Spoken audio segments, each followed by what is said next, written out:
I just want to say congratulations. Everybody's taking the time to call in because most people don't. I was talking to Dobie about this early this morning, and there's something like 2,500 members in your group. Is that correct, Dobie? That is correct, JerDog. Yeah, and so we had 25 sign up for this call today. So that's literally 1%. Those 1%ers are the ones that take the time, the energy, and the initiative to try to further their career, and I think that warrants congratulations. I think it warrants big congratulations, and also thanks to you for organizing this and getting it together. It's very exciting. I'm happy that this is coming together like it is, because it's time. It is time in technological sense, because we can do a conference call. I understand people coming up in the comedy business or entertainers in general. Nobody's got any money. We could set up this big, great conference in Chicago, New York, or L.A., or Okoboji, or wherever we decide to put it. People say, oh, man, I'd like to go do that, but I got to work, and I can't take it. Now you just pick up your phone, and you can take a training course from experts. And I am a big fan of that, because then when you and I, we would talk about this, whether there's people on the line listening or not. This is what we do. Exactly. And the reason I wanted to do this over the phone was because there are a lot of comedians that we're working every weekend or a lot of weekends, and we're going to be traveling back and forth from gigs. You don't have to be in front of a computer. You can be on your phone in your car, which you are right now, actually, Dobie, from what I understand. Absolutely. And yes, I am. I'm pulled over, though. I'm not driving, and I don't need to hit a pickle truck at 70 miles an hour to prove my status. I'm learning just like you are. Correct. And so that's why I set this up as well, because I want a chance to learn from some of these guys. If this kind of thing existed back when I first started, I would have been all over it. Well, the sum is greater than the parts, and that's exactly right. I know in my generation as well, I've been doing it a few years longer than you, I would beg to sit with the headliners and just, let's go out to a greasy diner. I'll buy you a plate of eggs. Just talk. Talk about the business. Talk about the show. Talk about how I can get booked. Talk about why you're so bitter when you're doing exactly what I want to do. And God forbid any of the bookers and the people that put the shows together would talk to us. You can't even get them on the phone. So that's why I wanted to help organize this when you brought up the idea. This could not be a better time for this. So, again, you're right. Congratulations to the 1%ers who did sign up, because we're all going to learn from it, and the sum of all of us will be greater than the parts. I'm excited about it. And this is just a quick 30-minute preview call of the the big event on April 30th, which is going to have all the experts that we have lined up. Chip Sobel, Linda Parrott, Dave Rudolph, Dobie, and myself will all be making presentations that day on different topics that come from the questions that I put out, or that I received when I put out the survey. Here's a couple of things to think about, and I want to just get it straight. Jerry Seinfeld had a successful sitcom, one of the best.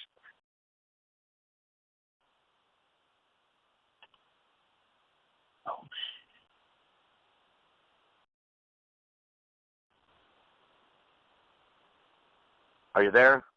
Yeah, go, Dobie. Sorry about that. Okay, that's right. See, I'm just learning. I'm learning this new thing. I'm learning this as well. So I'm glad everybody called in so we can go through this and make some of the technical mistakes on this free call instead of happening my grandpa said on Sunday when it's paid.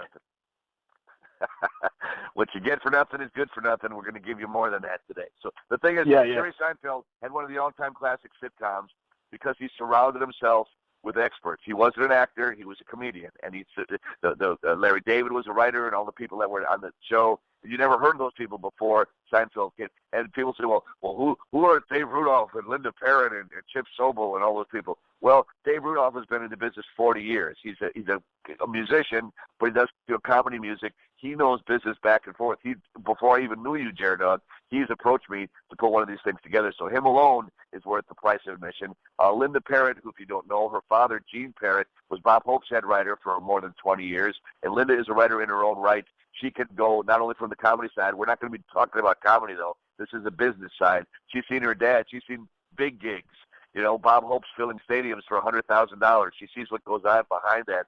And why not put the effort in to get bigger gigs rather than go work for some schmo for $100 at some bar somewhere? So we're going to try to get you guys, everybody that's taking it, to think bigger. I know I need to do that too.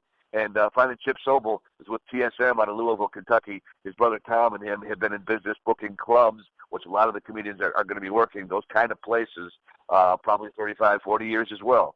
So between all those angles, it's going to be, again, more than the money's worth. We come up with a price, and it's going to be, our initial price is $149. I was talking with JerDog about this, and the reason I think that's such a good price is that's about what a middle act makes in a one-nighter booked by a booker right around now, right around $150.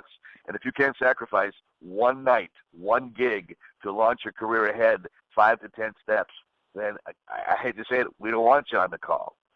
So you got to invest. You got to put oil in your car. You got to take care of yourself and in your career, taking seminars. All the big Tony Robbins type people, they go to each other's seminars as well. And if you get one idea that can make you get, a little bit, 1% better, is that worth one night of a gig, $150? And we'll offer you, if you sign up, a discount price too. So I just want to get that. Yes, we're making money, but it's not all profit. We've got people to pay, we've got expenses, and it's cheaper than if you had to get on a plane and fly to California. Exactly, and if this was about money for me, I would just go book another gig. With the amount of participants that we can have on the line to begin with, it's only a certain number. These conference line, I think it can only hold 30 or so. So we're not going to be able to have that many on there anyway. It's not going to be flooded with hundreds and hundreds and hundreds of comedians. Right. So by the time we pay everything out and take care of the expenses with the technology and everything, and split everything up, we're not making much of a profit at all. I'll just go book another gig. To me, it's about learning, and I get to learn from you guys as well. So that's really what my motivation was setting it up. Dobie, I knew you'd round up those guys, and then I'd be able to get on a call, and I'm going to be taking notes, and I'm going to be learning from Chip and Dave Rudolph and Linda Parrott and you as well. Just like a couple weeks ago when we sat down in Springfield for lunch, and we broadcast that on your Facebook group as a Facebook Live audio, I was enthralled. You were throwing out some great wisdom. Well, thanks, man. You know why? And I appreciate that. And the only reason I can take credit for it is I have made the biggest and the most stupid mistakes of all time. I don't know anybody that's been in the business long as me that's not dead that has made the dumbest mistakes on stage and off. So it's just basically, I always say the best carpenter to learn from has got the least amount of fingers.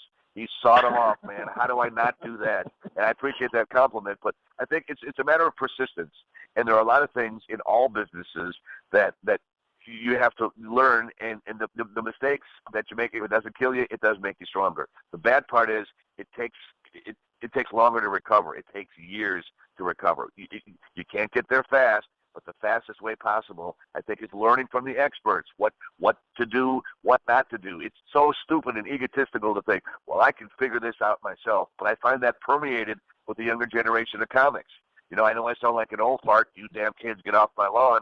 But it's completely different today. I'll sit on an open mic. I don't go to them that often. But if I'm in the area, if I know some comic, I'll sit there, and they look at me, well, who's this old man? Even if they didn't know I was a comedian, a customer, you should try to maybe make me feel welcome and hey, I enjoy the show. It's like high school again. I see these cliques, and they're all off at the corners, and they're looking at the notes. They're not performing whatever they're on stage for. It sure isn't business.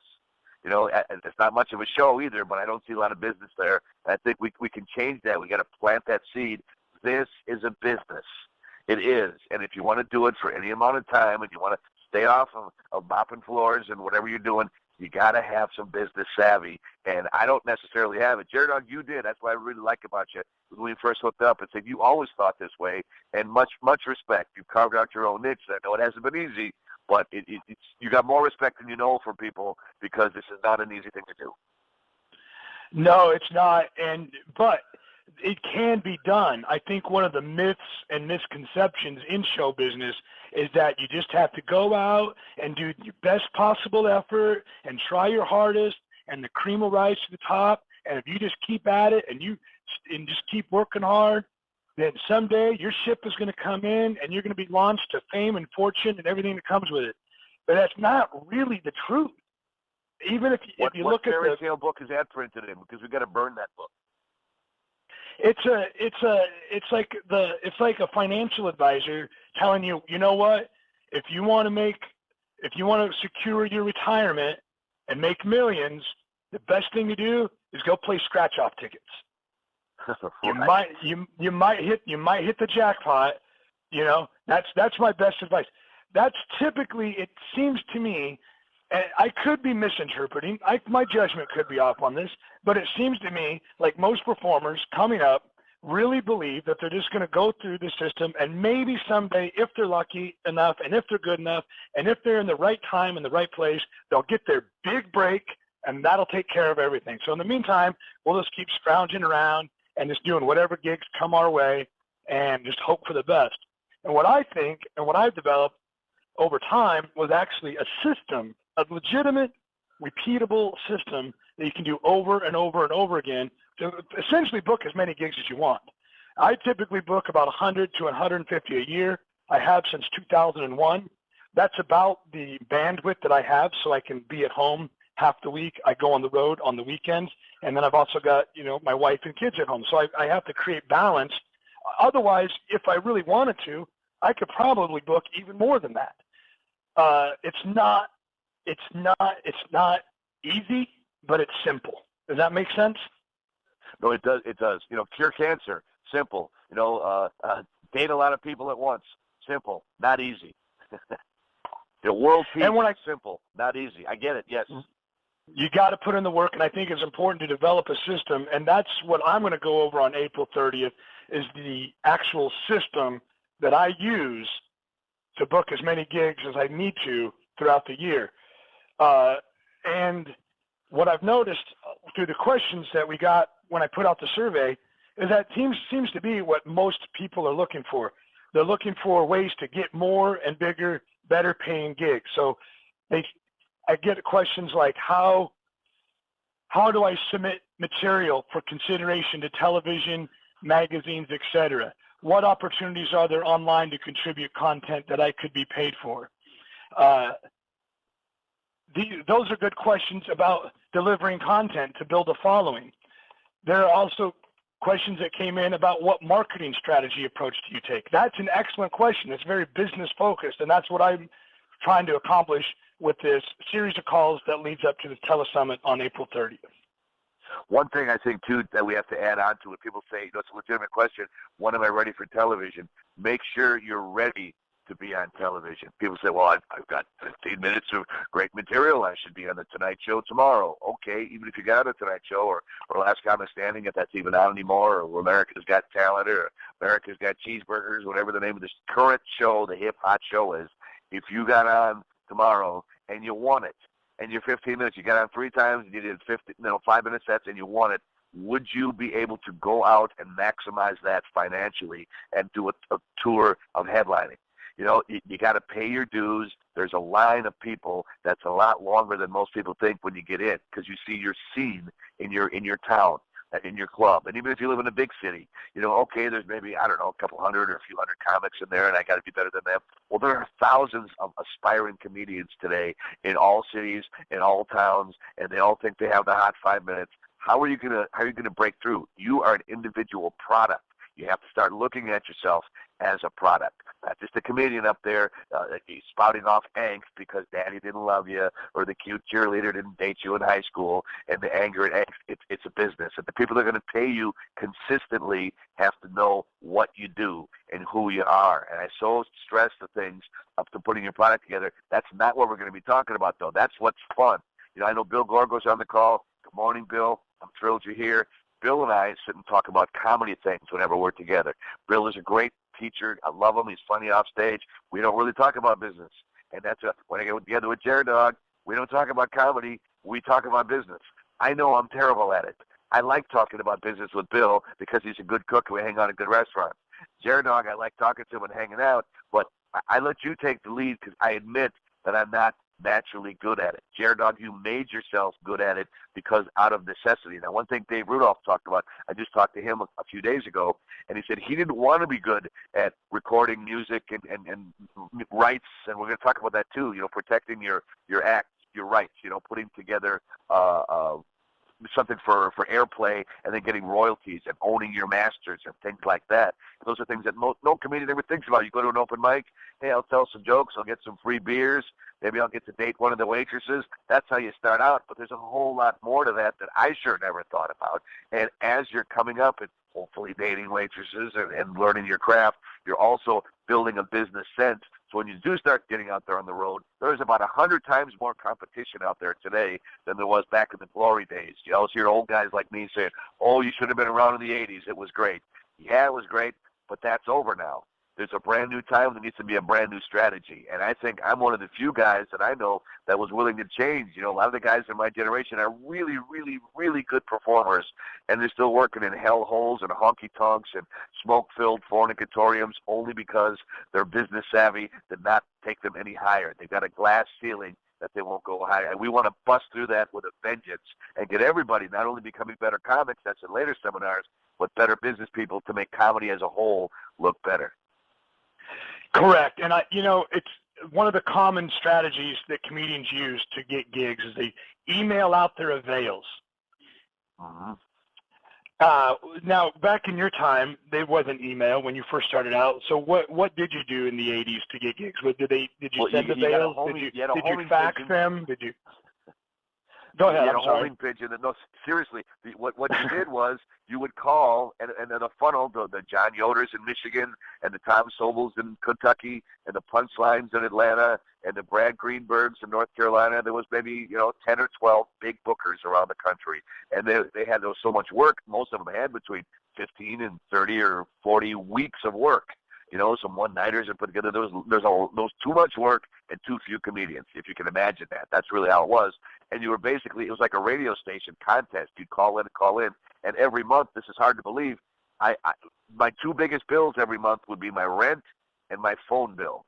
And people go, now it's all free now. Yes, it is, but that was a whole different thing. I'd have a $600-700 phone bill because you call up, is John Yoder available? Oh, he's in a meeting. Well, he's in a meeting. Well, when he's in a meeting around, he could be throwing darts, he could be having a cheeseburger. I don't know what he was doing, but to try to get in there was so hard. And once you did that, you would get, 15, 20 weeks of work. You just fill up your calendar. And that's how it worked back then, which was insane then. And then a lot of times it was, mail me your avails. So you write them out and you send them in an envelope. Well, let's look at them. You have no idea. I was never one of, the golden boys. I was just starting out then. I've since, stayed around long enough to become one of those people where bookers now call me because I've proven myself for years that I'm reliable and I'll show up and do the job. I think a lot of times they'll say, well, if that booker likes me, I'll get some gigs. No, it's not about that. It's a business relationship. You got to learn that too. But now, fax the avails, send the avails. It couldn't be any easier. Like taking the seminar. You pick up your phone, you do it. It's very, very easy to do, and people still don't do it. They still don't. Well, and it's as easy as it is to do. I got to imagine bookers are also getting flooded with those. They're getting flooded with emails with the avails. They're getting flooded with the faxes. They're getting flooded with the phone calls. I book just a few rooms throughout the year where I use headliners that, other than myself, they go, and you've done those one-nighters for me, Dobie, on the Grassroots Comedy Tour. And yes, I have. I have a very small, select roster of headliners that I like to work with, like you said, who I know, like, and trust. I know you're going to show up. I know you're going to do a great job. And because I keep that roster small and I'm familiar with each and every person on it, I know exactly how to promote you. I know exactly what's unique about each individual performer.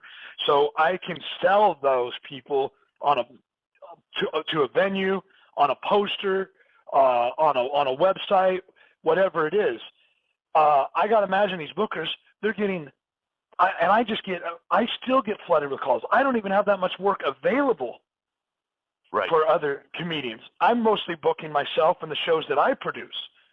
But even just a small handful of gigs that I put on throughout the year for other comics, I still get flooded with emails and messages in my Facebook inbox and phone calls. Guys I don't even know asking for work. I can't imagine what a booker, a legitimate booking agency or comedy club goes through. And my point with all that is if you're one of those hundreds or thousands or however many that are emailing your avails or calling in, it's the same as playing the lottery. You're just playing the odds. Hopefully you'll get, like you said, hopefully you'll get him on that day. He's not on his break, and he's got his book open. Listen, I called a booker every week. He said, call me back next week. I called him every Wednesday, literally for a year, and he's never seemed to have his book available. Yep. You say, call me back next Wednesday. All right, I'm calling you back. It's Wednesday. Where's the book? You said you have it. No, don't have it. I only book on Wednesdays. I'm calling you on a Wednesday. So I would get so frustrated, and that's why I started putting together my own stuff, because it just seemed easier. it seemed easier than relying on the hope and the chance that maybe they'll open up my email with my avails, and maybe it'll be in the proper format that they like, because every booker likes the avails presented in a different format. So true. And maybe if I've gone through all these hoops, I've worked my way through the funnel, maybe at the end of it, I'll get a gig somewhere, like in Beloit, Wisconsin, for $150. And that whole process, that whole system, it just seems like hope marketing. It's just random, chance message to get gigs. And what I wanted to do is put something together that's reliable and replicatable, where you don't have to jump through hoops, and it's completely based on the value that you have to offer with the show that you do, whatever that is, whether it's comedy or what Dave Rudolph does is, music. Whatever it is you do, you got to have something that you're not just relying on hope. Exactly true. I also wanted to circle back. Oh, go ahead, Dobie. I'm sorry. I was going to say really quickly, imagine if car dealers would we hope you buy a car, we got this big dealership and all these cars out there, and you might wander in and buy something. They'd be out of business tomorrow because they've got huge overhead.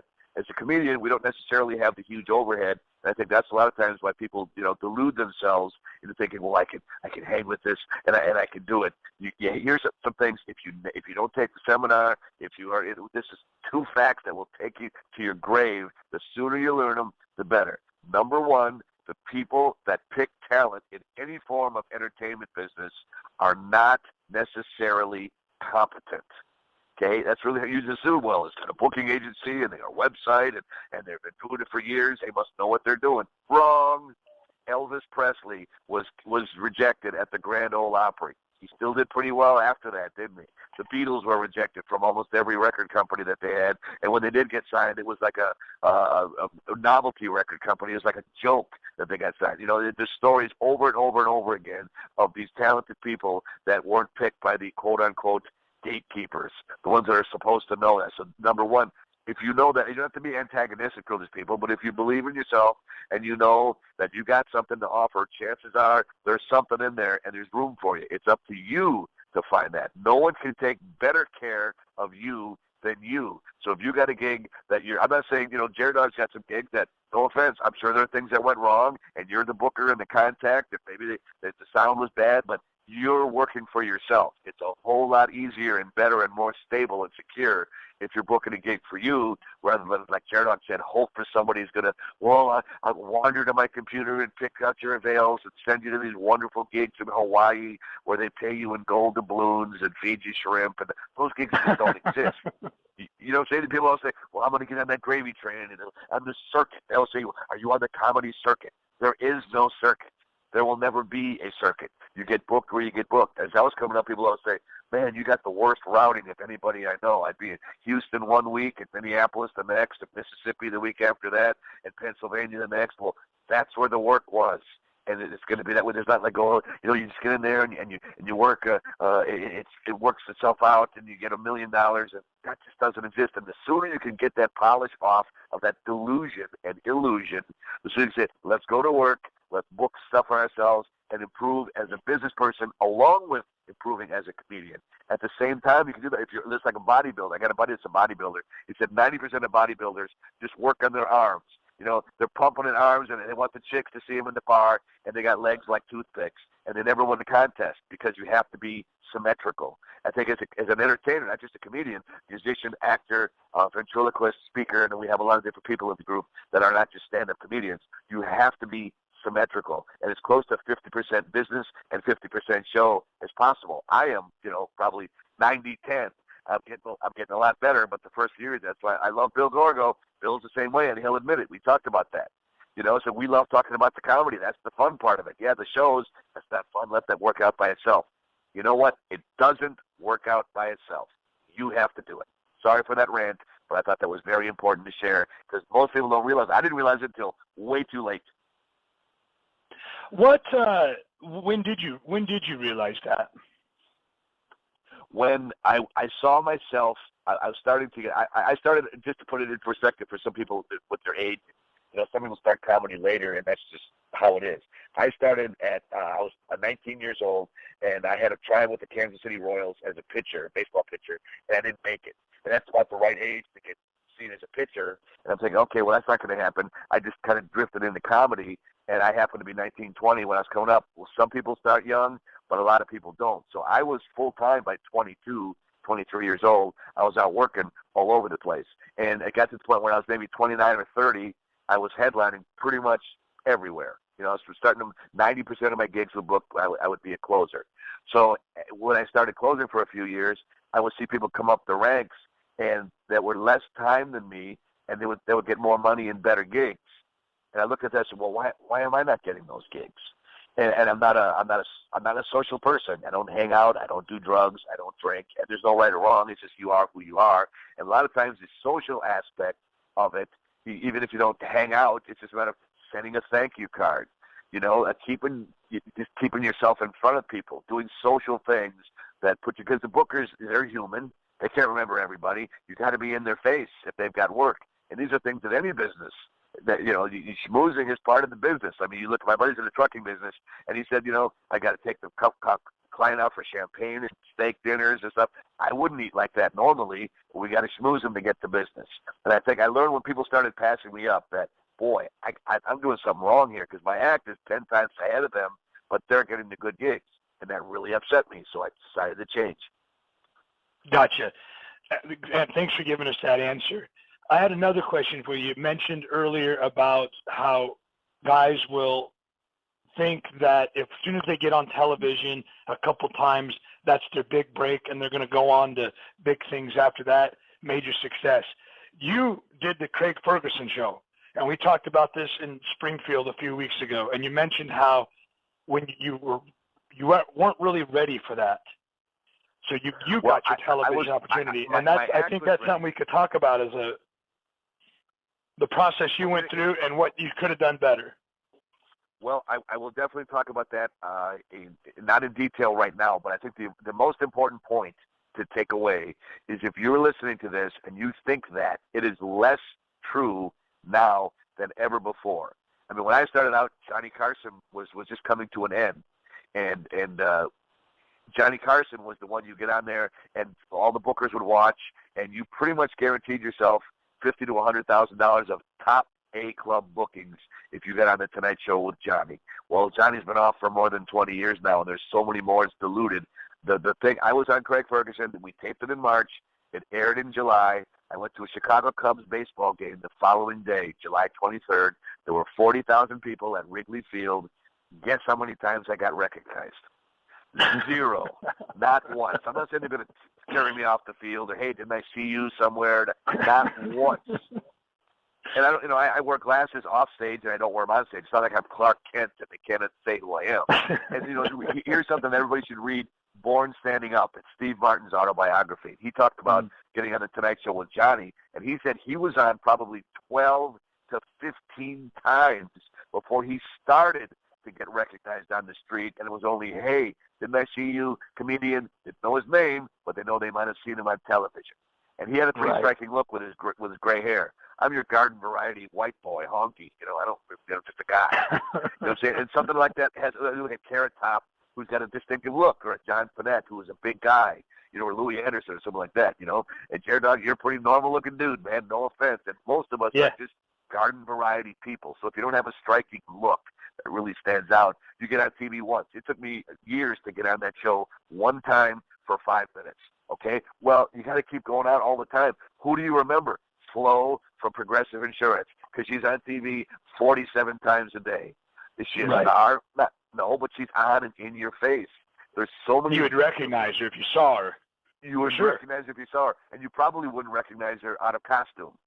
She's got her hairstyle and whatever. And that's the thing I'm saying. Now with YouTube and with social media, you have to have a completely different approach. It used to be, yes, you want to come through the funnel and get on the Tonight Show because that's where all the bookers are looking. Now it's buckshot. It's fruit basket upset. It's a completely different thing. You got to go after your fans and cut out the middleman. You can't depend on Booker A, B, and C booking me, liking me, making them the golden child. I get all their gravy gigs. Most bookers have one or two that are like that. I happen to be in with Zanies in Chicago. I'm one of their people. I've been one of them for 25 years, and they've given me bookings that I probably didn't deserve at the front, and now I've proven myself, so I'm just one of their go-to guys. Is that fair? No, but life is not fair all around. And there's going to be other right. bookers that have other pets that aren't you. And you're going to be mad about it. I deserve that shot. I'm funnier than that person, and all that might be true, but they are in charge. So until you learn how to be in charge of your own bookings, your own direction, your own career path, I think you're going to be frustrated and angry and wasting a lot of years, like I did, saying, why can't I play too? Well, you got to take the ball and make your own game, and that's what the seminar is all about. Yeah, I agree. And I'm going to put up a link. I don't have it ready yet, but I'm going to put up a link for anybody on this call to do an early registration for that. Well, we'll bring it down from $149, which will be the fee to attend the telesummit on April 30th. Well, we'll do a $50 discount if you get in early. And I'll have that link up hopefully this week, and I'll email it out to everybody. Now how much did you pay? But wait, there's more. Oh, sorry. Right. Infomercial day. We get some Ginsu knives and some, For sure. And, that's actually how I learned a lot of the marketing that I used to get gigs. I was so fucking frustrated after a casino show one time where it was a bunch of old people just sitting at slot machines, and you're just in the middle of the floor. I'm thinking, I'm going to go do this casino. It's going to be this big stage. I'm going to be in the huge auditorium. It's going to be packed. I was so excited for it. I roll in, and you're just in the middle of the slot machine area. And they're like, and don't say this and don't say that. And there were all these goddamn rules I had to abide by. And so I was so frustrated with that. I'm sitting in my hotel room watching late night TV, and I literally just transcribed an infomercial, except I swapped out words like, whatever they were advertising, the exercise equipment, the Chuck Norris Bowflex, whatever the hell it was. Right, yeah.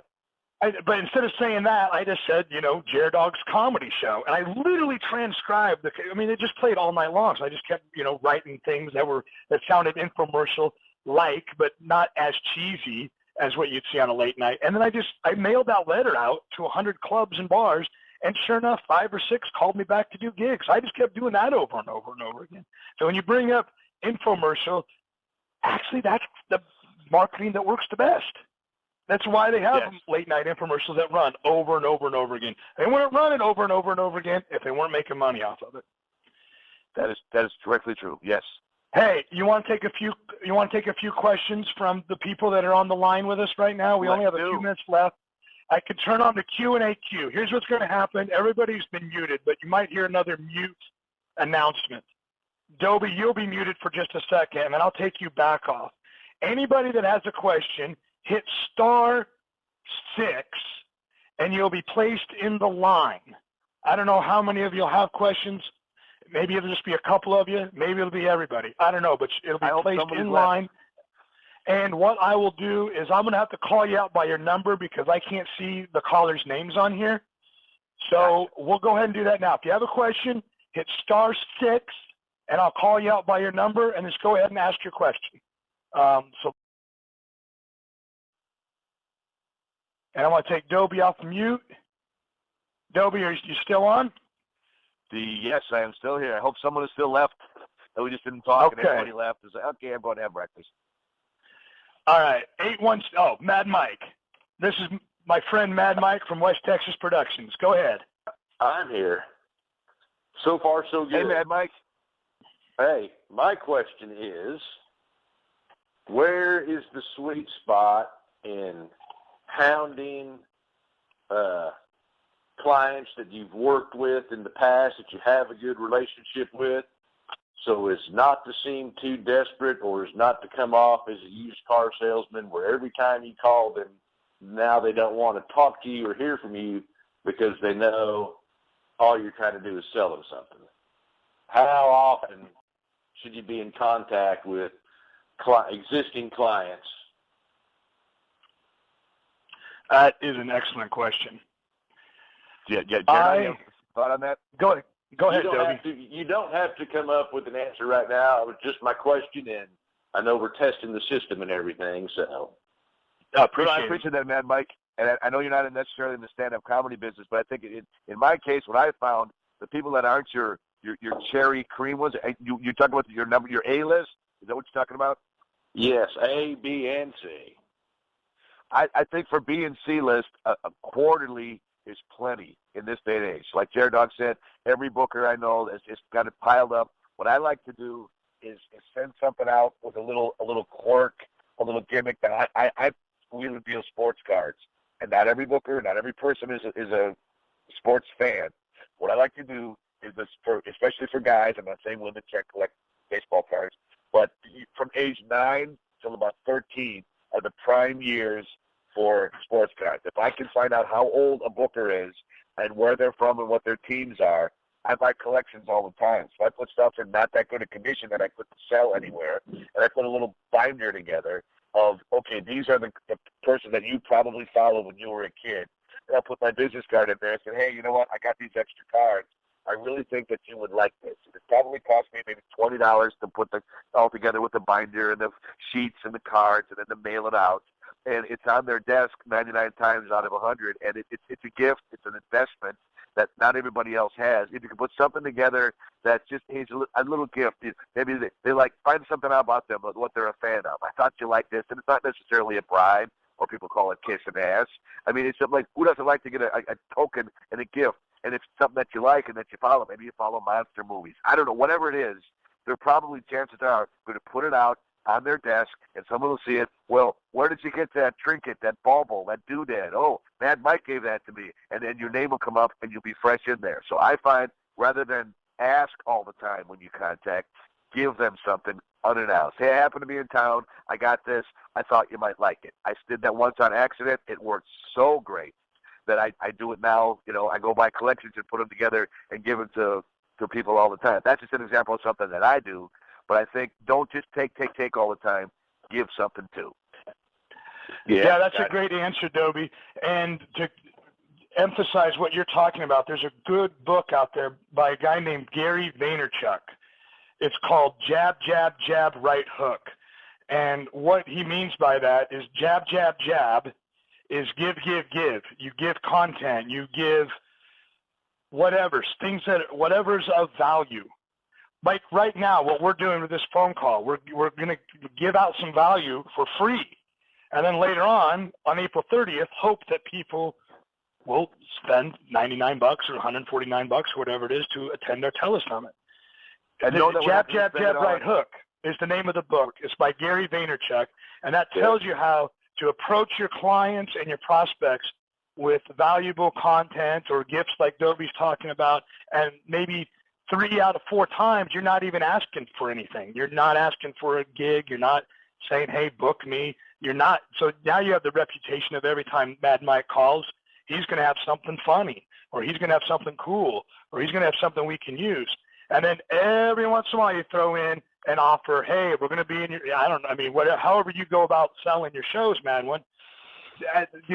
throw that in maybe 1 out of 4 times that you're contacting someone, and then you don't have the reputation of the used car salesman, so they avoid your call. Amen. And believe me, that's an easy reputation to get. Very easy. I've been on the other side of booking agents when, well, who's on the line? JerDog. Oh, they just wince. Oh, no, I'm in a meeting. No, I don't mean to use you as an example, JerDog, but Dobie Maxwell. Oh, no, that's a jerk. Don't take about whoever it is. It's easy to get that list. Don't go there.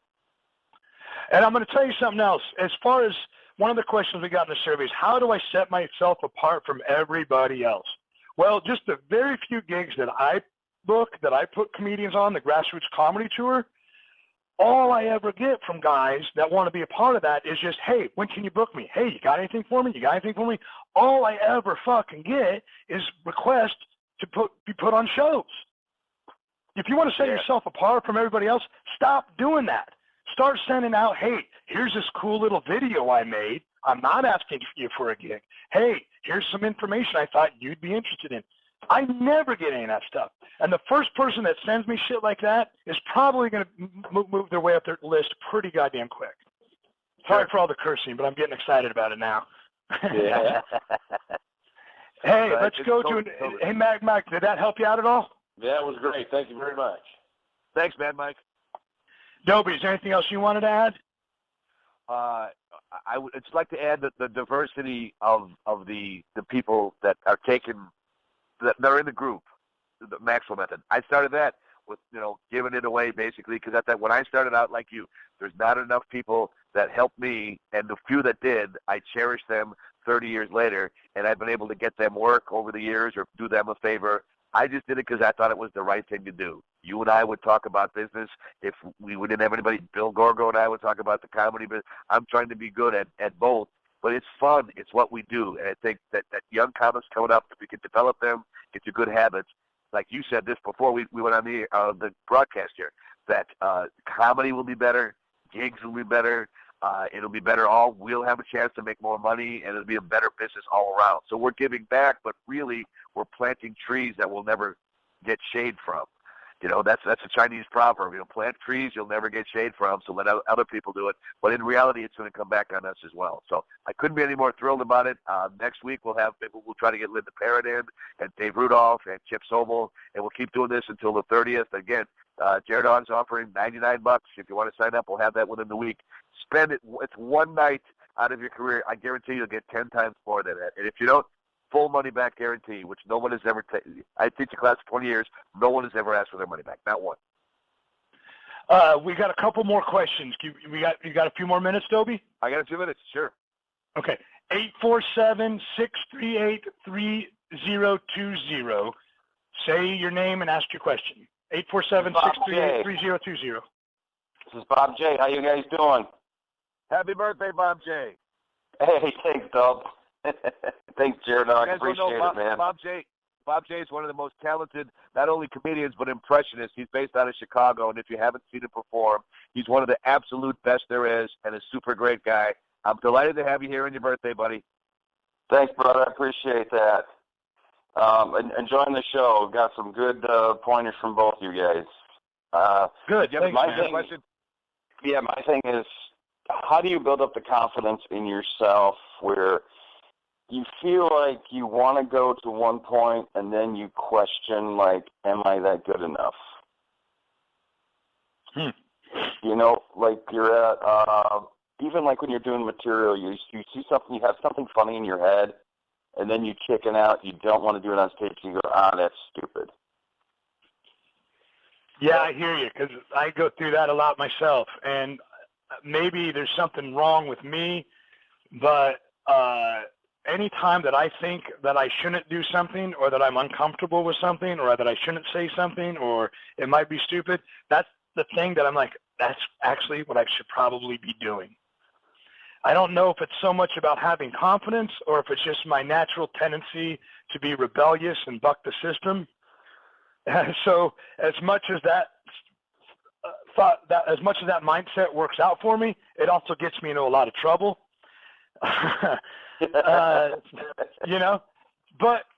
I guess that would be the only thing that I have to say.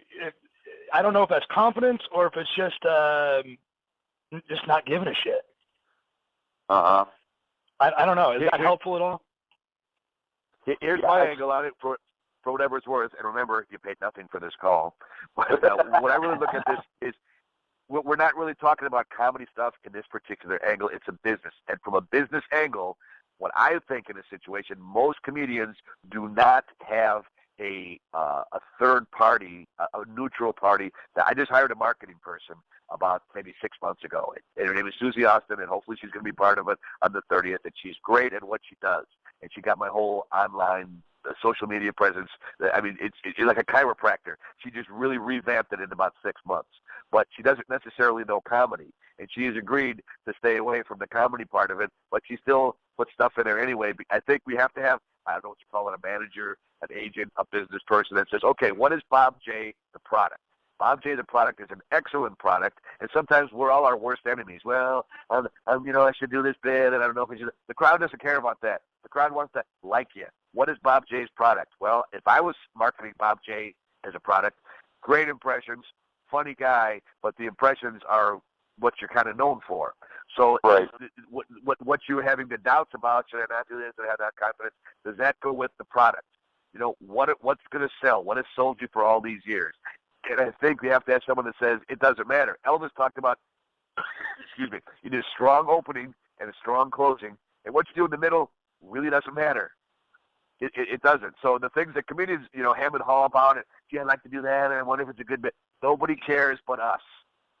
As a comedian, I could sit with you and we could talk about it for 3 hours, and yeah, we fixed the bit. And then the people would say, oh, man, my fries are cold. They're not caring anything about the show. What are you known for? What's your product, your A, and bring that. Does that make sense? And I think we all have somebody that's not necessarily a comedian that says, well, what is my product? How can you sell me? When I get in there, what are people seeing in me that I don't see? A lot of times we don't see as performers what the audience sees. Does that make sense to you? Oh, yeah, it definitely does. I've seen comics that go, well, they do fat jokes and they do bald jokes. Well, you know what? I'm from Wisconsin. I know fat people. You're not that fat. I've seen bald people. You're not that bald. So I think we have to realize that it's not just us that sees what we see and have the confidence and the trust in somebody, one other person, that we can say, okay, we'll take your input. That's my 3 cents. Yeah, something else that helped me out as far as having a third party, even if it's not a marketing expert or a manager, an agent, or anything along those lines, when we were doing these conference calls monthly, that was kind of like having a third party and a group of supporters. So when we throw out, people on the line don't necessarily know this, but Dobie and I, for a couple of years, would meet up with a few other comedians and entertainers and performers, all doing different stuff. And once a month, get on a phone call, conference call just like this, and just throw out ideas with each other. That might be something you could consider as well, having some sort of way you can meet up with other performers, maybe not necessarily comedians, maybe, but anybody that you can get together with on a regular basis and just bash out ideas and then help each other build up your confidence and go from there, because everybody's going to go have suggestions on how to improve, or maybe they'll be like, oh, dude, that really is a stupid idea. You should stay away from it. Having that mastermind meeting group, which I think it was very beneficial for me. I don't know what you thought, Dobie, but that, in a way, that's like having a third party to help you out. All right, that sounds good, guys. Let's go to 314-607-3637. 314-607-3637. That's St. Louis, I believe, 314, is it not? Are you there? All right. Sorry. Can you hear me? Yeah. Oh, yeah. Go ahead, man. Hello? All right. I'm not sure who that is. But... 314, that's St. Louis, might be Jerry Donovan, one of our favorites, who I also hope gets in on the call. He's one of the few that's a really good comedian and a really good business person because he came from a sales background. And he's got a lot to offer, too. I love Jerry. I think that might have been him. And if it is, please call back. Let's do... JerDogs. We got... JerDogs. Yeah. JerDogs. Yeah, go ahead. It's Longhorn. Yeah. It's Longhorn. Oh, hey, Longhorn. What's up, buddy? Longhorn. What's going on? How you doing, Dobie? How you doing, Jer? I met you both, early in my career, man. I appreciate y'all. Thank y'all for doing this. My only question is, I spent the last 12 years building my particular brand, Longhorn, the comedian. What advice can you give me, Dobie or JerDog, as far as continue to build my product, build my brand? Well, I think go ahead, Dobie. So I was just say, I know Longhorn, and if you don't, he's not only a great guy, he's a really smart marketer, and he builds himself as Longhorn comedy, and he wears his clothing matches. It's a product, it's a brand, it's really good. And I think now more than ever, we can go social media. And my first enthusiasm says, I want to get 1,000 people that pay $100 a year to you, whether it's to see a live show or a product, and that's $100,000. That's not a lot of people think that way. So I don't know if you have a mailing list. I would hire more of a marketing person and say, okay, do you have a Facebook presence? Do you have a newsletter? Do you have those kind of things? That's how we all need to build our brand. And in today's age, it might cost time, but we can get away with it for very little money. So I just say, keep doing what you're doing because you're already very good at it. But, go to areas that you think would like what you do. Are you still in St. Louis? Yeah, I'm still in St. Louis, yep. You know, so you got a lot of things around you. You got Iowa and Minneapolis. I look at I'm a Chicago area, so I just want just the towns around there within a 6 to 8 hour drive. You'll have more than enough work for the next 40 years. Market to those places. You know, not just clubs, maybe venues, maybe I don't know, what would you call it? You know, I can't think of the name of the group, like Rotary clubs, so stuff like that. Know where the I do a lot. I do a lot of fraternal orders. I do like VFWs, fraternal orders, mooses, elks, lodges, things of that nature. Great one too. Do you have products to sell? Do you have CDs? Yes, sir. That's another thing, a good thing too. You know, a CD release party, that kind of thing. Come up with something new. I have a book, which is not a lot of comedians have books. I find they sell extremely well just because no one else has one. We'll talk more about marketing stuff on the 30th, and I think Linda can really add to that. And I know Dave Rudolph can. He's got 29 CDs. He can tell us where to get them printed for the most inexpensive. What's the best? We order 1,000. You order on 100, those kind of things. So hopefully you'll be there on the 30th, and Dave will really take care of that. And call back next week, because if we can get him on, Dave will answer it for you too. Thanks, Walmart. Thanks, man. I haven't seen you in a while. Yeah, thanks, Walmart. Thanks, guys. Continue with building your brand as well. I'm not a branding expert, but what I do know about branding is that it's basically another word it means your reputation. Brand is just another word for reputation. And if you want to build your reputation, Dobie is right. Social media, online platforms, YouTube, podcast, these are all things that we can all be doing. I put up 2 or 3 video blogs a week on my YouTube channel called The Bar Comic. Well, some of that's just about my random thoughts that I have about comedy. Some of it's telling a story about what happened on the road. They're just 5 to 10 minute videos that I make.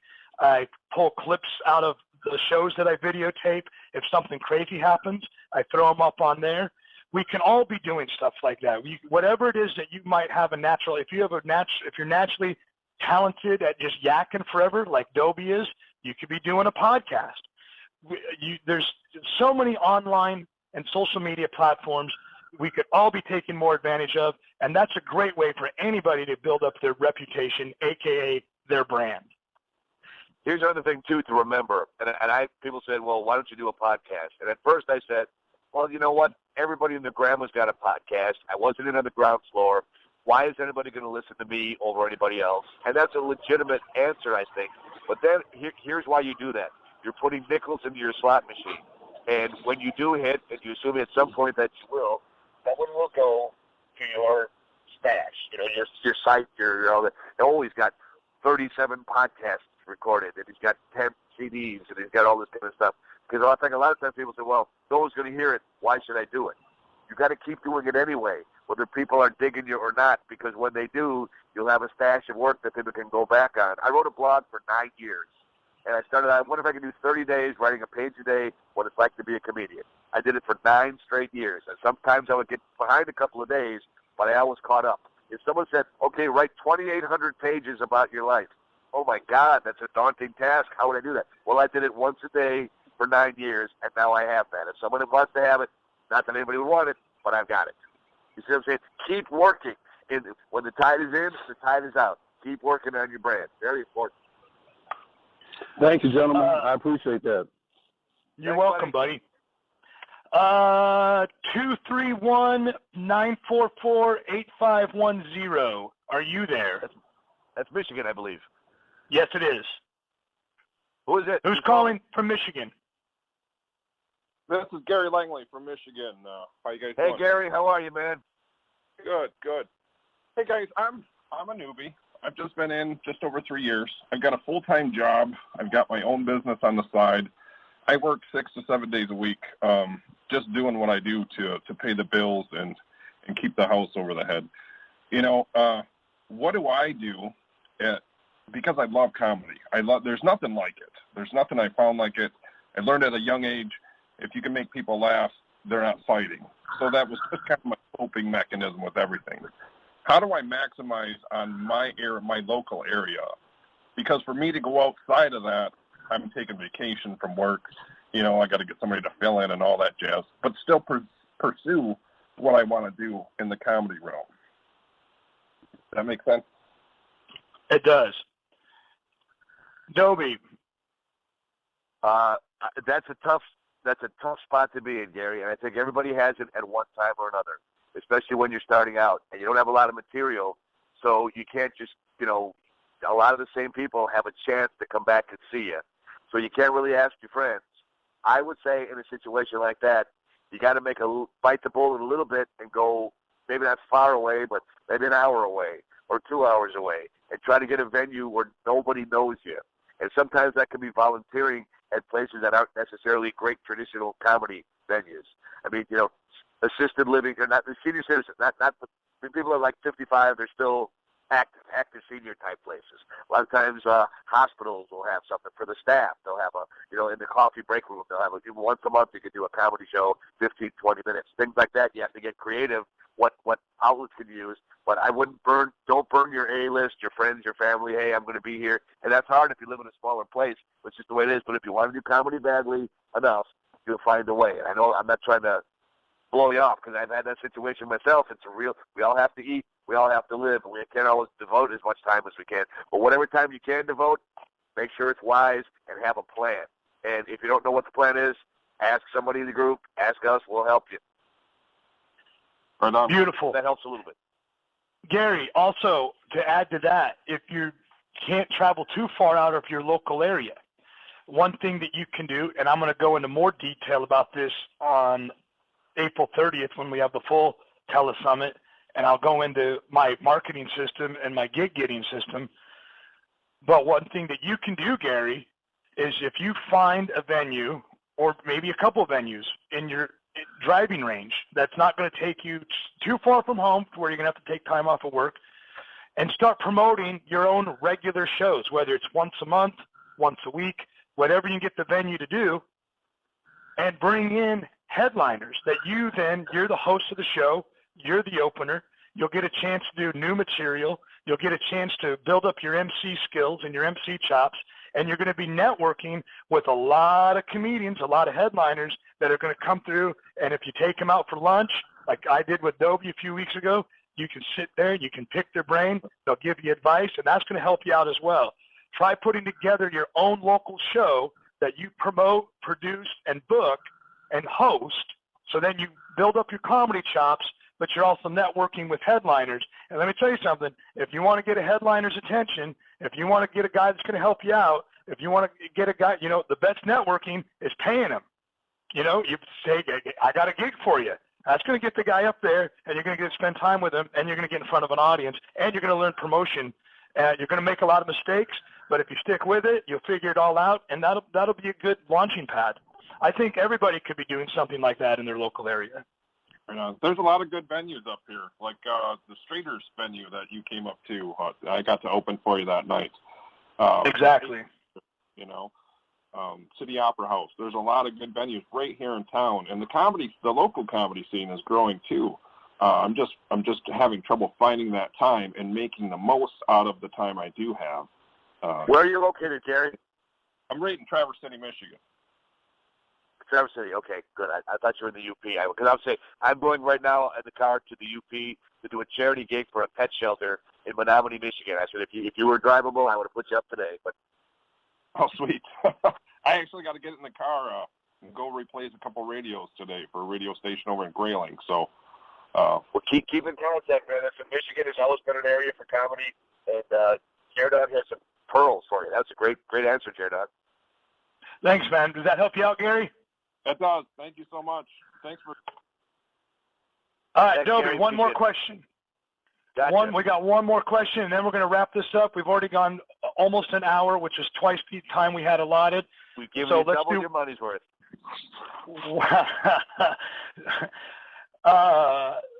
920-851-7854. This is our last question, and we're going to wrap it up. 920-851-7854. Go ahead. Hi, I'm Alex Robbie. I'm starting a new show. I'm trying to get first-time comics paid. I've only been doing comedy for maybe a year or so, and you find out that you never get paid for anything, and I understand that, considering I'm not a headliner or anything. But I'm starting a show, and I'm wondering who I'm supposed to talk to in casinos, colleges, and hotels in order to get this award show that I'm producing and beginning started. So you're looking for the person you reach. You're looking for the contact at the venue, how to get yourself in front of how to get their attention, so then you can pitch them on having a show. Yeah. And you don't know who it is going in necessarily. You're just approaching the venue blind, and you're hoping that the person, whoever it is, gets in touch with you. I'm kind of just working on that right now. I haven't even started. I'm working with a small production company, which is basically just a friend, and we're going to different bars right now. I'm looking to go into colleges and casinos and hotels and all that kind of thing. And I'm just wondering who I need to speak to in order to get these kind of things started, if that makes any sense. Yep. I'm gonna jump in here, JerDog. Number one, you said Alex, your name is? Excuse me? I didn't get your name of the caller. I'm sorry. Oh, I'm Alex. Yeah, Alex Robbie. Alex, I thought it was Alex. Okay, Alex, what you need to do is subscribe to JerDog's newsletter. Number one, because he does that. Number two, you talked about bars and colleges and all those things. I would say pick one, brother. It sounds good. I'm gonna spread comedy like Johnny Appleseed. I'm Johnny Jokeseed all over the world. I'm gonna bring mirth and happiness. Well, that sounds good in theory. So does communism. Pick one. And pick a couple that if it goes and blows up in your face, which it likely will, that it's not going to kill you. Too many people will say, okay, I'm going to try comedy. I live in Appleton, Wisconsin. I'm going to go to Lambeau Field. I'm going to try to book the Packer game halftime show because I've been in comedy 1 year and I need to make $1 million. I mean, I'm exaggerating, but only a little. And I'm not making fun of you because it's a common mistake that a lot of people make.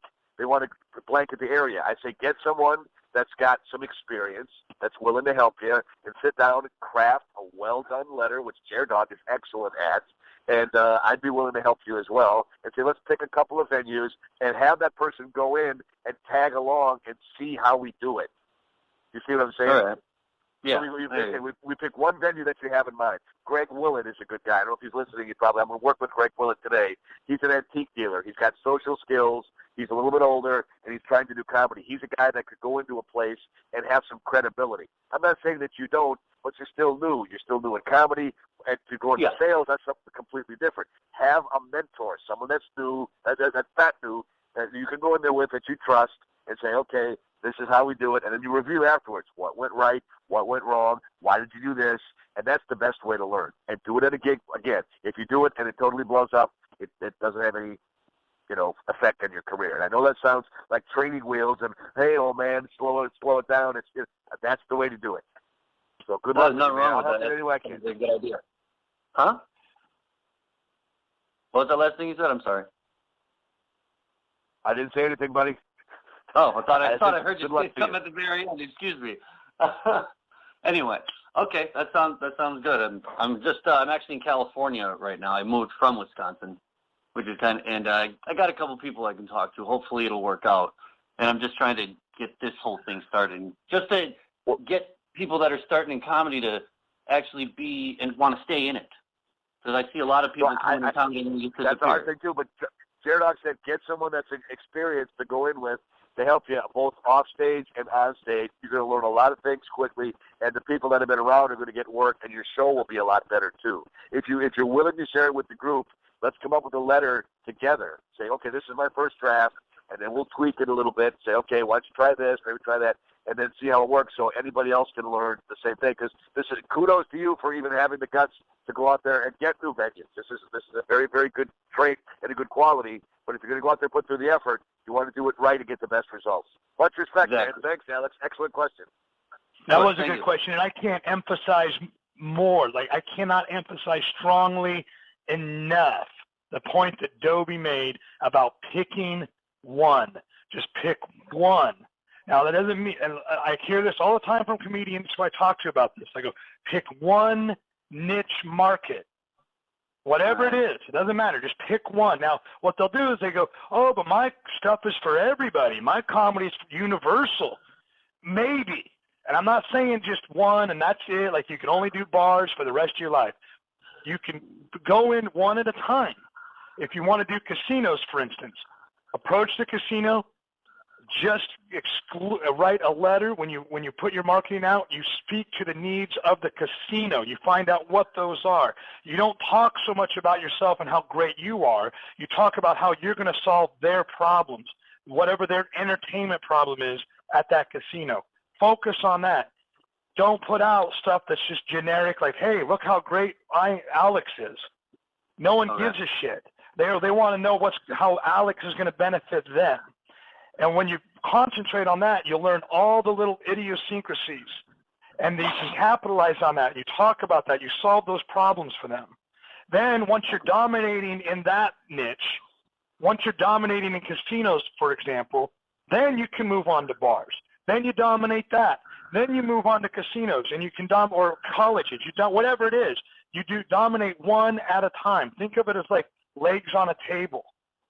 Or think of it as drilling an oil well. You drill narrow and deep. You don't go for the entire ocean. You just pick one well and go as deep as you possibly can, and then drill another well, and then another well. Does that make sense? Yes, it totally makes sense. I think colleges would be a good one to start with then. Yeah, pick a single target market, concentrate on that, and speak directly to their needs. Mm-hmm. Well, excellent. Bring that first point again, Alex. There's a lot more we could talk about. We have to go because we've already given the double time. But this is a very, very encouraging that you would bring that up. Thank you very much. Absolutely. I'm going to turn the Q&A queue on for attending the call today. I really hope you all got some value out of this, and it was helpful and informative and entertaining. I like talking to Adobe, and I can talk about this stuff all day long. But I got to check out of this hotel room now. Okay, guys. We'll do this again next week. I'm not exactly sure what time.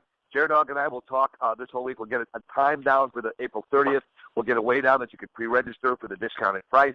And please tell your friends, it's not just for comedians. It's for any entertainer. Thanks, JerDog. I got to go too, man, but this has been very productive, and I'll talk to you next week. Yep, and I'll put the recording up. I'll email it out to everybody as an MP3, so if you didn't get a chance to take notes, you'll be able to listen to it again.